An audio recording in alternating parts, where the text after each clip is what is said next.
Magandang araw, tayo ngayon ay dadako sa huling bahagi ng pag-aaral at ito ay may pamagat na ang panahon ng paghukom, ang 2,300 na hapon at umaga. Ang Biblia ay may sinasabi tungkol sa isang paghukom na haharapin ng lahat at wala sino man ang makaiiwas.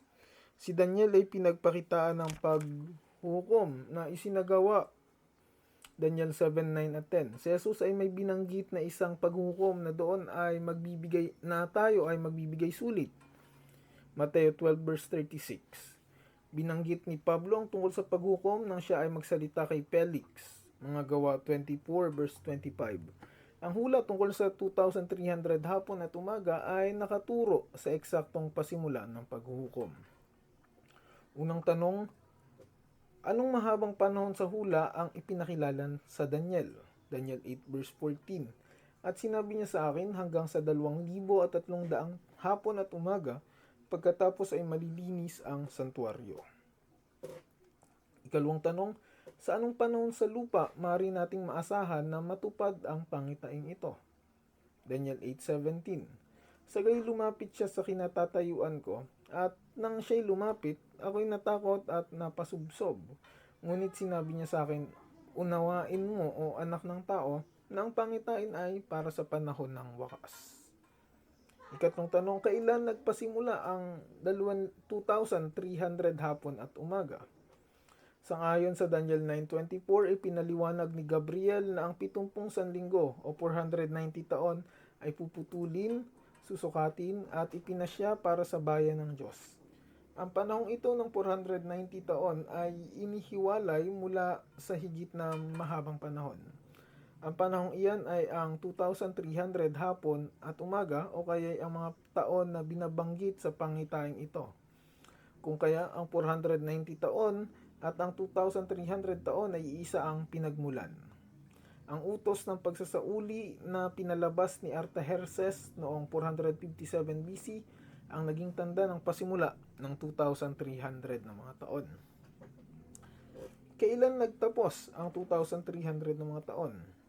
Yung mga panahon ng 490 taon ay inihiwalay mula sa 2,300 taon. Ito ay nagtapos noong AD 34. Ang natitirang 1,810 taon ng 2,300 taon ay aabot hanggang sa 1844. Ikalimang tanong, aling santuaryo ang lilinisin? Ang santuaryo na binabanggit sa Daniel 8:14 ay tumutukoy sa santuaryo sa langit, sapagat wala ang santuaryo sa ibabaw ng lupa sa loob na ng halos 1,800 taon. Sinabi ni Jesus, masdan ninyo, ang inyong bahay ay iniiwan sa inyong wasak. Mateo 23 verse 37 hanggang 38. Nagkaroon ng mahiwagang pagkahapak ng tabing doon sa santuaryo sa Jerusalem nang si Kristo ay mabayubay sa krus. Ang Jerusalem at ang templo ay iniwasak ng mga Romano noong AD 70. Ika-6 na tanong, anong kahulugan ng paglilinis sa santuaryo? Leviticus 16 verses 19 at 30. 7 ulit niyang iwiwisik ang dugo sa dambana sa pamamagitan ng kanyang daliri at lilinisin at babanalin ito mula sa mga karumihan ng mga anak ni Israel. Sapagkat sa araw na ito, ang pari ay gagawa ng pagtubos sa inyo upang linisin kayo sa lahat ng inyong mga kasalanan. Kayo ay magiging malinis sa harapan ng Panginoon. Ang santuaryo sa lupa ay nililinis noon minsan isang taon sa pamamagitan ng paghahandog ng isang dugong handog. Ang serbisyong ito ay kilala na isang serbisyo ng pagtubos. Iyon ay isang panahon ng paghukom. Ang lahat ng ulat ng kasalanan ay pinapawi sa kampamento. Ikapitong tanong, ano ang nasasangkot sa paglilinis ng santuaryo sa langit? Noong 1844, si Kristo ay pumasok sa kabanal-banalang dako ng santuaryo sa langit gaya ng pagpasok ng makalupang mataas na saserdote sa kabanal-banalang dako ng santuaryo sa lupa sa araw ng pagtubos. Walang kasalanan sa langit, kundi ang isang gawain ng paghukom ay kailangang magampanan kaugnay ng mga ulat ng kasalanan. Ecclesiastes 12 verse 14 at Apocalypse 20 verse 12. Ang paghukom sa langit na nagpasimula noong 1844 ay isang paghuhukom na sumisiyasat. Ito ay kailangan upang madala ni Kristo ang mga gantimpala. Una nitong huhukuman ang kapangyarihang maliit na sungay at ang mga lakas sa likuran nito, sa gayon ay nabibigyang matuwid ang Diyos sa harapan ng sansinukob. Magbibigay din naman ito ng kapahintulutan sa Diyos na mabigyang matuwid at mapawalang sala ang kanyang tunay na bayan. Apokalipsis 3 verse 5. Sa loob ng 1,000 mga taon na nakatala sa Apokalipsis 20, ang mga ulat ng masasama ay rerepasuhin, katulong ang mga matuwid, at ang mga paglalapat ng mga kaparusahan ay isasagawa sa katapusan ng 1,000 taon. Inihahayag ni Kristo ang pagsasara ng pagsisiyasat kung sinasabi niyang ang masama ay hayaang magpakasama pa, at ang marumi ay hayaang magpakarumi pa, at ang matuwid ay hayaang maging matuwid pa, at ang banal ay hayaang magpakabanal pa.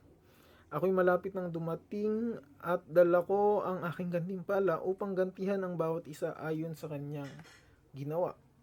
Apokalipsis 22:11 at 12.